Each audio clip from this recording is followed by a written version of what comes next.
Намираме се в Гълъбово заедно с кмета Николай Тонев. Господин Тонев, здравейте. Добре дошъл. След година и нещо на обвинения, на разследвания, разбира се, време е за истината, защото тя е над всичко. Трябваше да бъда лоялен към хората, които бях с тях. Това са Николай Стоименов, Павел Стоименов и Вели Михайлов, Величие, които до ден днешен не знам защо бяха толкова озлобени към вас като кмет и вашата работа, но общо взето всичко това, което наблюдаваха нашите зрители в предаванията, които правих срещу вас, беше по поръчка именно на тези хора, за което се извинявам още в началото да ви кажа, нищо, че се съдим. Вие, ако искате, продължайте да ме съдите, но поднася моите извинения за обвинения и всякакви нападки към вас. Виждам сега от няколко минути вече съм тук, ще се разходим и ще покажем. Всъщност, може би, не съм и бил и прав за нещата, които съм казал. На ти или на ви? На ти. На ти. Сме приятели, да. Добре, утре да ни кажеш, кмета ми говори на ти. Не.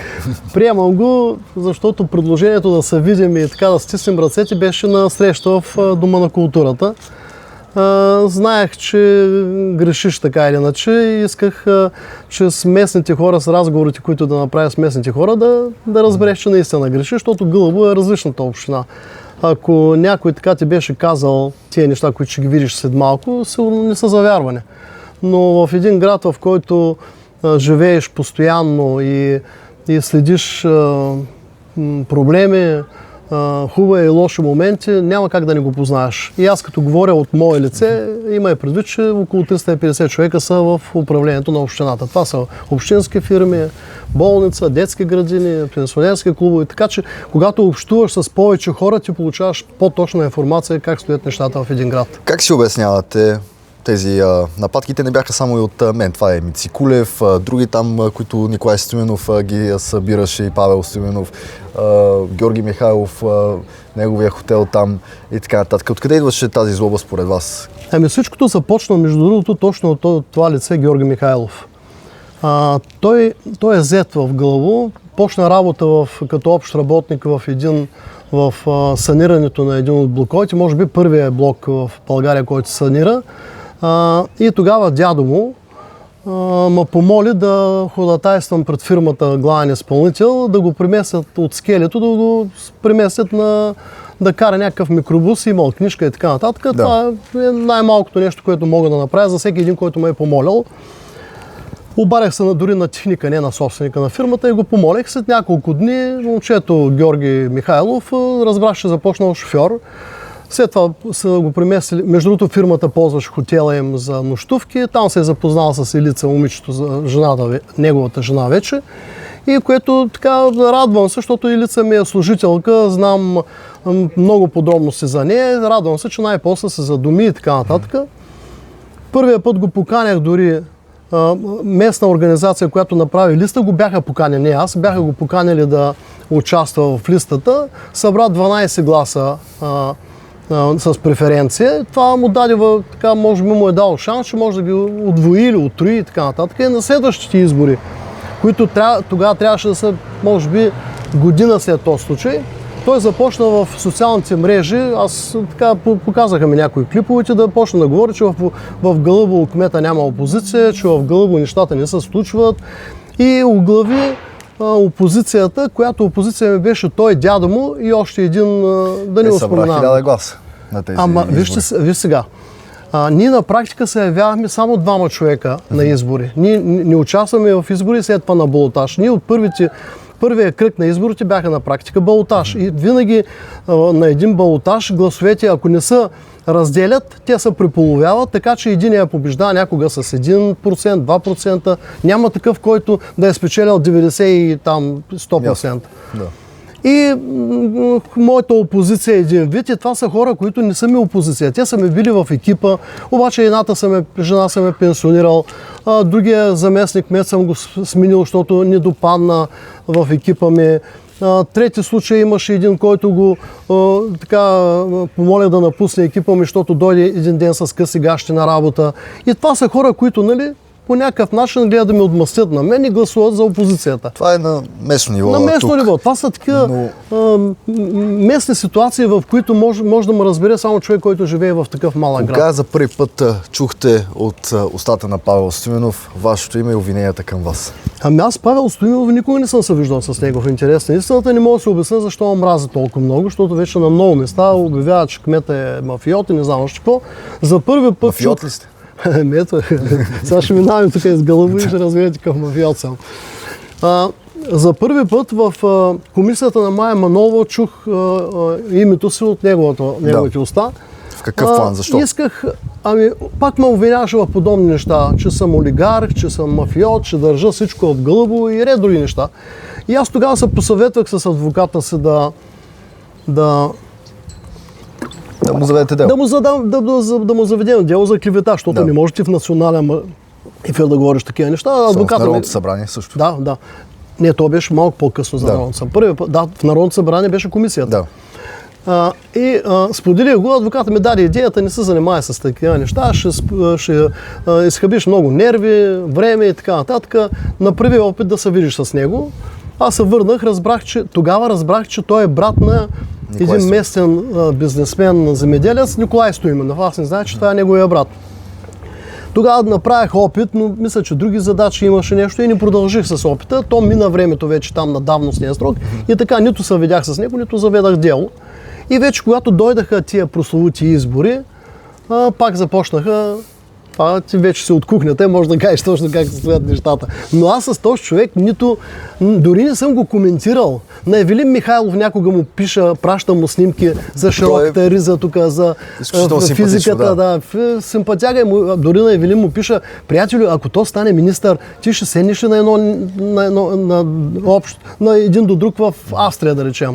Имаш ли представата за каква излагация? Ще говорим и за това дали Евелин Михайлов всъщност вероятно е подведен, дайте да се разхождаме, но тук говорим и за заплаха уж за убийство, защото по време на делото сега, което вие водите срещу някакъв човек протестър, Любо, мисля, че се казва. Да, някакво движение там, 29 ли какво беше, да. Аз го осъдих него. Да, свидетел му е Николай Стоименов, който в съдебна зала казва, че вие сте му отворили багажника и сте му извадили някаква пушка. Това кога се е случило? Вярно ли е това нещо? Виж сега. Аз с Николай Стоименов съм се виждал два пъти в живота си. Единият път, когато дойде да се представи в общината, че е решил да инвестира тук, че мести цялото семейство и така нататък. И тогава натоваря господин Бараков, заместник кмета ми, да отговаря за това, тъй като аз имам специално отношение към земеделци, защото в крайна сметка произвеждат най-ценното нещо за един живот нормален, храната. И господин Бараков през цялото време комуникираш с него.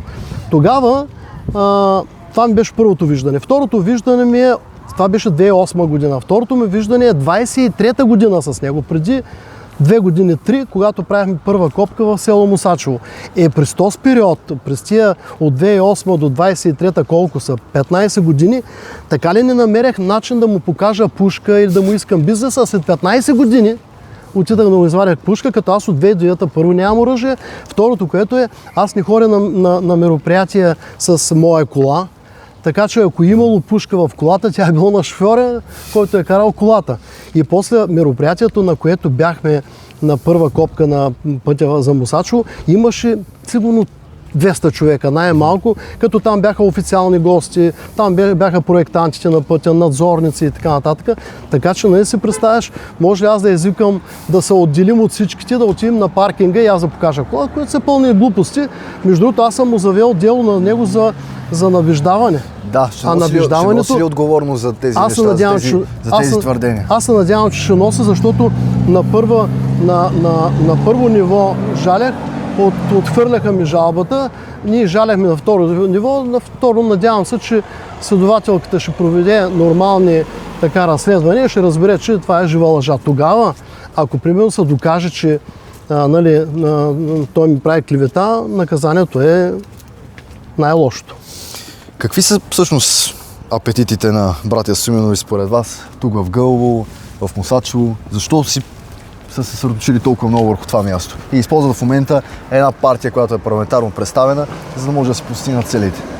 Ами виж сега, земеделието в Гълъбово, особено по селата и най-вече тук раздел на Мусачо, Митчо Станев е силно развито, защото там земята е перфектна. Там е, може би, един от най-хубавите земи са в района.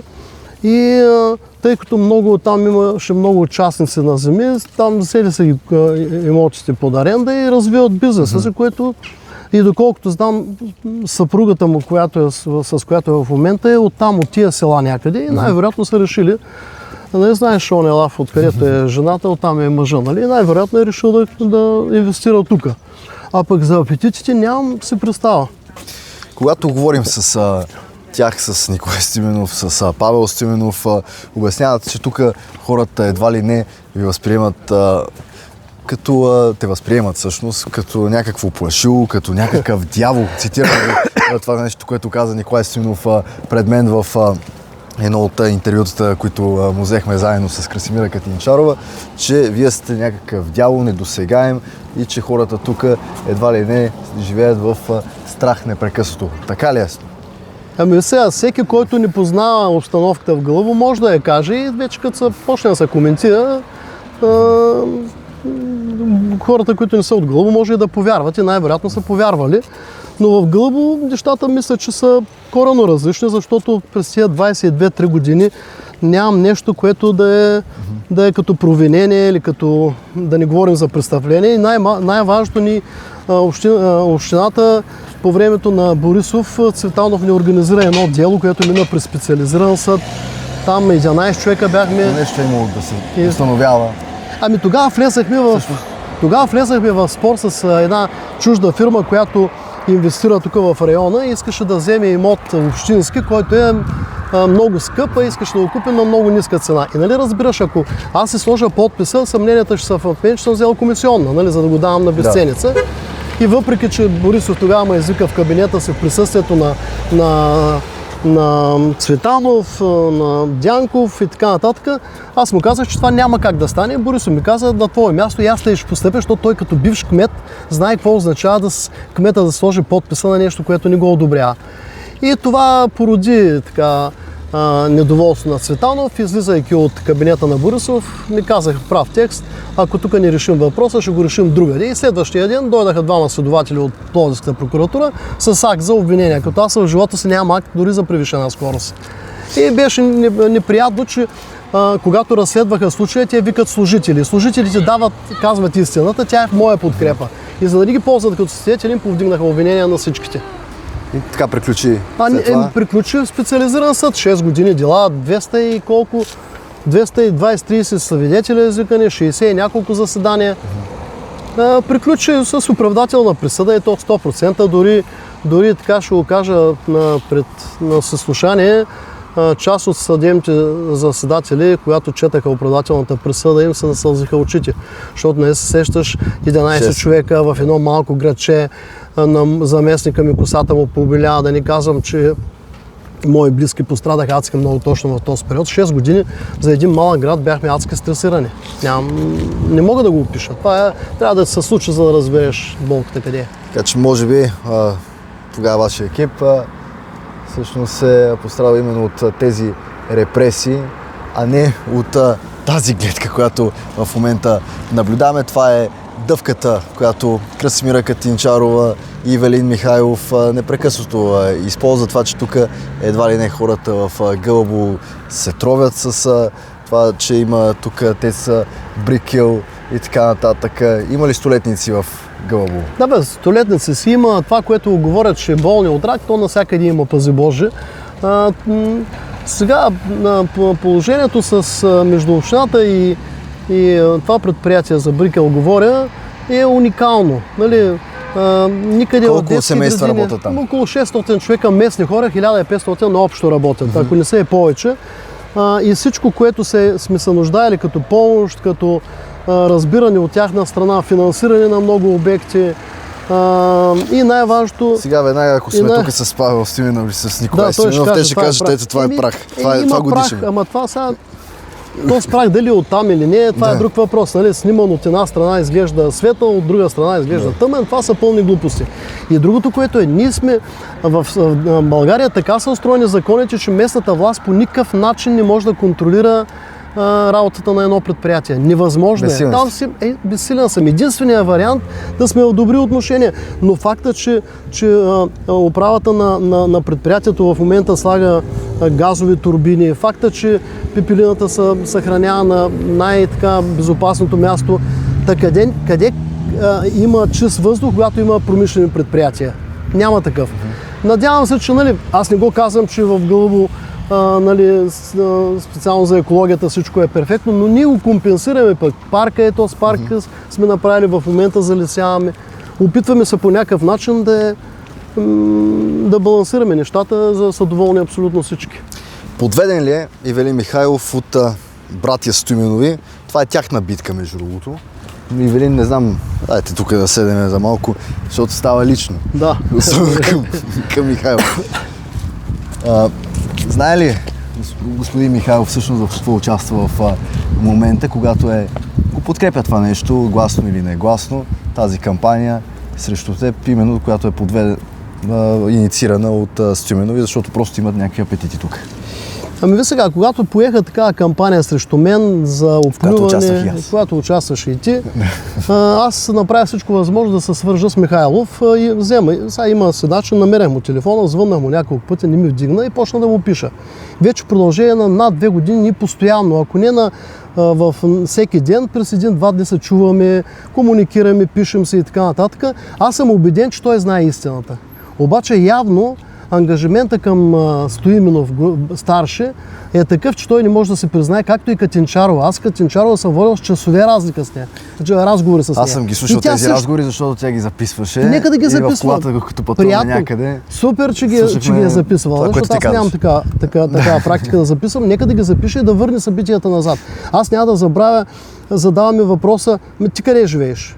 Не, на ви се говорим, с нея се говорим. Вие къде живеете? Казвам, аз живея в Гълъбово. Това, че някога съм пътувал служебно и частно, не означава, че не живея. Аз се живея тук в Гълъбово единствено. Нямам никъде другаде апартаменти и така нататък. Дъщеря ми се живее в Австрия, но тя живее от 25-6 години, устроила се е там.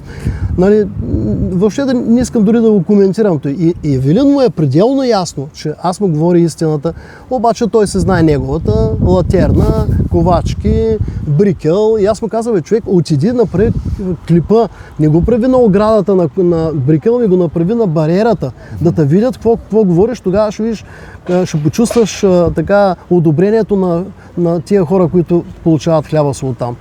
И ред други неща, втълпил си, че Ивелин, сега какво ти кажа, той си втълпил, че е велик, че всичко се върти около него. Аз си мисля, че след изборите ще разбере къде се намира. И още веднъж го казвам, не може ти да ставаш и да се признаваш, че си бил шофьор на проститутки и в един момент да имаш претенции за политика. Също и за Павел Стоименов. Може да не е доказано с Павел Стоименов, защото той отрича, но Ивелин си го е признал. А Павел Стоименов, между другото, мога да ти кажа, че е истина. Сега 100% не съм сигурен, но когато се заселиха в Мусачево, местните хора говореха някои неща. Ние се позоваваме на това, което естествено, там се чува.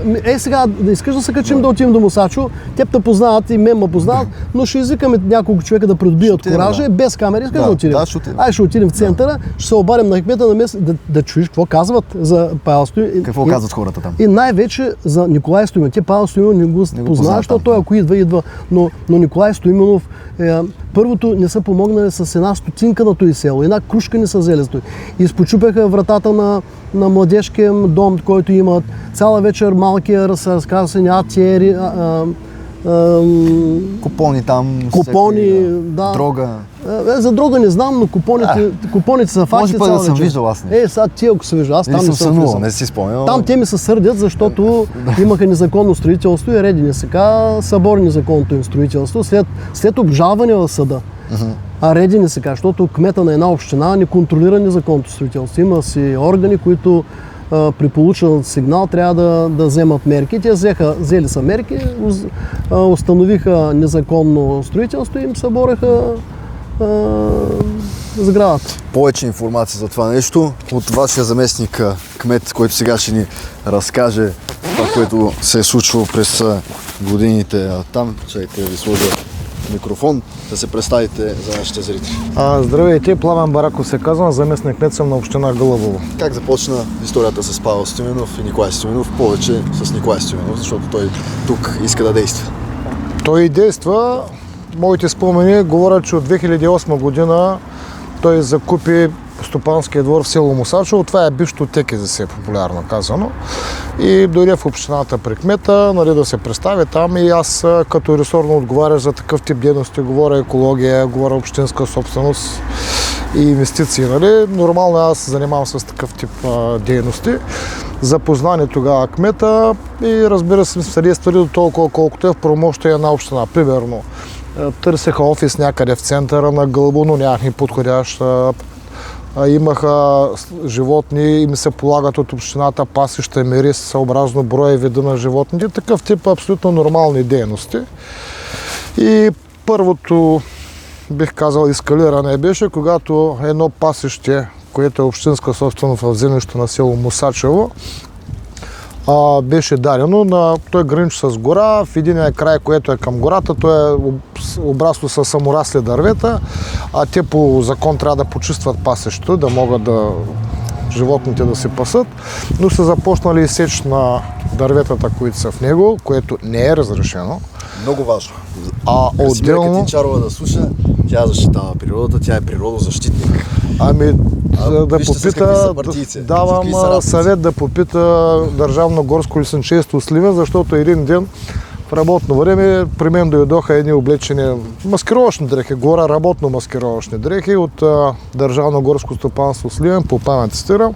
Казаха, ние сме в групата бързи и яростни. Аз не бях чувал такива бързи и яростни. Какво ще правим тук? И те почнаха да разказват, сечат се дървета, камиони, износ, влезнали се в Държавен горски фонд. Да. Общинството пасеще граничи с гора.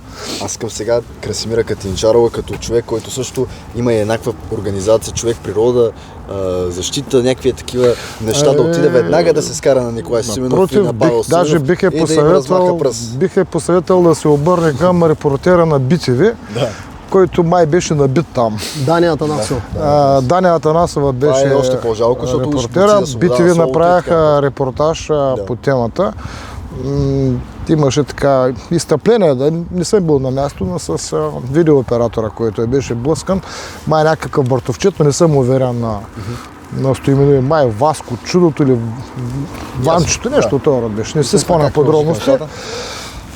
Общината естествено прекрати този договор. Какво е следвало с Държавно горско стопанство, аз не знам, нали? Чувал съм, но не съм уверен. След това другата ескалация беше, когато един ден получихме разпореждане от РДНСК да извършим проверка за незаконно строителство в стопанския двор в село Мусачево, което е тяхна собственост. Мисля, че на Ваш, съпругата на Николай, не съм уверен в това нещо, по памет говоря. Тогава аз лично съм се обадил на Николай Стоименов да го предупредя. Защото? Не заради го. Той какви са документи, те са факт. Каквото е строителство е факт. Защото когато си купил от държавата някакво стопанство, ти трябват няколко дни да видиш документи, какво си купил, нали? Просто да се подготви за проверката. Изрично съм предупредил, че е по разпореждане на РДНСК извършване проверка. Община Гълъбово отива, констатира каквото е, предава го на РДНСК цялата документация, която е събрала в процеса на проверката. РДНСК събаря незаконно построените сгради с заповед. Аз знам, и минало е през дело, защото те са обжалвали тази заповедите на РДНСК, следствие на което незаконно построен втори етаж върху административна сграда, жилище. Аз знам, че Николай Стоименов и Дислава са имали вътре апартамент, юриста им Горголеев, мисля, че беше и той живял там. Време е Горголеев да започне да разказва повече неща, защото той е свидетел, в момента е подложен на тормоз, репресии, не знам по каква причина мълчи, но е време да каже наистина това, което е видял, за да разберат всички българи за какви измамници въобще става въпрос в Народното събрание. И това е. И изведнъж, не знам по каква причина, започна някаква ескалация. Но това си е вече техен проблем. Ние сме спазвали закона и в двата случая, които аз съм виждал процедури, които са били от името на община Гълъбово. В момента какво се случва? Какъв е резултата от цялото това нещо? В резултата от цялото нещо, строителство незаконното е премахнато, срещу незаконната е спряна. Николай Стоименов, понеже аз него съм комуникирал с Павел, съм го видял веднъж, когато нахлуха в общината. Как протекоха тези разговори с Николай Стоименов? Бих казал напълно нормално. В смисъл, той си е малко така по-грубоват, нали, не казвам му обиди нещо, но напълно нормално. Аз съм го предупредил да се подготвя документи до там. Какво е мислил после? Какво му е щукнало в главата? Нямам идея. Край краища, аз не съм психиатър или психолог. По-скоро сега господин Тонев се отмъщават именно заради тези неща, които се случвали тогава. Аз така допускам, че защото те, ако искаха да не го правят това, можеха да напотърсят или мен, или Бараков и тия неща да ги уточним, защото истината винаги рано или късно се излиза наяве. Но аз си мисля, че те имат някаква такава политика да атакуват местния кмет и да оглавят опозицията. И така печелят, примерно, както във всеки един град. Навсякъде така. Да, аз като следя атаките им срещу другите колеги, точно това целят, само че тук в Гълъбово ударяха на камък, защото на практика ние сме малко градче, когато минат изборите, пак продължаваме да се живеем в този град. Помагаме се, виждаме се, но въпросът е Георги Михайлов, тъй като пак казвам, че той не е от тук, затова тази злоба, която беше преди 2 години, още продължава. 3-та година, мисля, че но рано или хората го разбраха така или иначе каква му е целта. А пък на Евелин го каня и ето сега пак го каня да дойде. Естествено ще да гледам. Както и аз го гледам, когато се появи, нали, нормално е. И аз съм му казал какъв ще му е процента и колко ще му е резултата на 19-ти. Защото наистина крайно време е да спрем да има в Народното събрание партии, хора, които влизат не за да направят България най-доброто място за живеене, както той често го повтаря това нещо като лозунг, а по-скоро най-доброто място за правене на бизнес в тяхна полза, неговите приятели, братя Стоименови и на самия него. Да, бе, той постоянно. Аз знаеш колко парка съм спрял, колко ветрогенератора. Бе, приятелю, ти спираш един обект. Обаче инвеститора, ако има правата от държавата, от всички разрешителни, нали след това ще те осъди най-малкото или ще осъди общината, на която се спрял. Те само това им. Това спряхме, у нас спряхме. Какво спряхме? Аз му казах, Евелине, ела помогни на завода да направим завода за оползотворяването на РДФ-а. Защото без завод за изгарянето на отпадъците България ще са пълни дерета, реки, всичко ще е пълно с и то е пълно. Защото ние сме единствената държава в Европа, която нямаме завод за оползотворяване. Тази бутилка къде ще отиде, ако не се изгори? А това на практика е нефт. Само че много по-добро качество. И ние ходихме в няколко такива заводи в Дортмунд, в Барселона с почти целият общински съвет, да се убедим, че проекта, който сме решили да правим, е идеален за общината, защото имаме 40% участие. Осъдихте ли Евелин Михайлов за клеветите срещу мога да кажа, че е лъжец. Аз мога да кажа единствено, както на времето Собянска стана и казва, аз съм доказан кмет, който няма нарушение и престъпление. Аз мога да кажа, че нямам, защото съм минал през специализиран съд и мога да кажа, че Евелин Михайлов е лъжец, защото съм го съдял на втора инстанция. На втора инстанция сега има трета, обаче на трета инстанция се гледа делата по същество. Не е доказателство, не е така, че съм взел 5000 евро, които аз имам една така, от теб не можа да вземам, защото най-вероятно ще ти простя след всичкото, което се случва, но с всичките, нали, първо съдях на времето прокуратурата 250 000 лева и ги изядем и ги изпиме по пенсионерски клубови банкети. Сега всичките пари, които ще взема от 18 дела водя, между другото. Ето сега ще ти кажа един такъв пример. 18 дела, сега ми предстои 19 дело да заведа. И то какво се случва? Има сбирка на президента на партията, Прогресираща България. Да. Преди няколко дни. И тъй като на местните хора им е писнало вече, то не е само на местните, на българите ни е писнало от избори, от големи обещания, големи дръзки фрази и така нататък. И на срещата на представителите залата е била полупразна или полупълна. Нали? И излиза, става една жена, която работи във фирма на мой приятел, познаваме много добре и казва, тази зала е празна, защото всички се страхуват от кмета, той ще ги уволни след това и аз съм подготвил документи да я заведа дело. И тъй като тя вече знае, че я грози опасността да я глобя, почва да се оправдава, да казва, аз не съм споменал името на кмета. Как да не си го споменал? За кое става въпрос? Като се обръща към една от общинските съветнички, Нели Кичукова е била до нея и казва, не те ли е страх, че кмета ще изгони? Пък аз съм готов, ето виж, след 23 години в момента заставам пред гълъбовци, дори пред камерата. Не съм безгрешен, сигурно някъде съм сгрешил, но винаги, когато получа градивна критика, винаги съм коригирал поведение, работа и така нататък. Така че изводите оставяме на нашите зрители. Гледахте разговор с Николай Тонев, с неговия екип. Това е кмета. Част от екип. Част от неговия екип. Той е 300 човека. 350 човека. От 20 години, между другото. Това е епизод 1, аз обичам да го казвам, на нещата, които ще ви разкажем в поредица видеа, за това какво наистина се случва в Гълъбово, а не лъжите и инсинуациите на ОПГ-то Величие, които в момента искат тук братия Стоименови вероятно да узурпират това място, да работят в полза на себе си, а не на народа, както често лъжат. Това е кмета, който съди Ивелин Михайлов за клевета, лъжи, така че съвсем спокойно може да му каже в очите, че е лъжец. Чакате ли го въпреки всичко тук? Кани го почти всеки ден. Телефона сега ще извадим чатовете всеки ден, защото той, доколкото разбирам, седмицата един-два пъти идва пред Стоименов, не знам за какво. Като се връща оттам, винаги прави по едно видео. Не, все го гледам, ще носи нещо. Не знам какво има в турбичката, но носи нещо и доволен изглежда, така доволен. При повдигнато настроение. При повдигнато настроение. А пък и в същото време се оплаква, че пари нямал, че му е трудно, пък аз не съм видял кадър, втори кадър от България. Втория е винаги от чужбина. Как пътуват, с какво пътуват, не знам. Изводите оставяме на вас. Епизод 1 на поредицата в Гълъбово.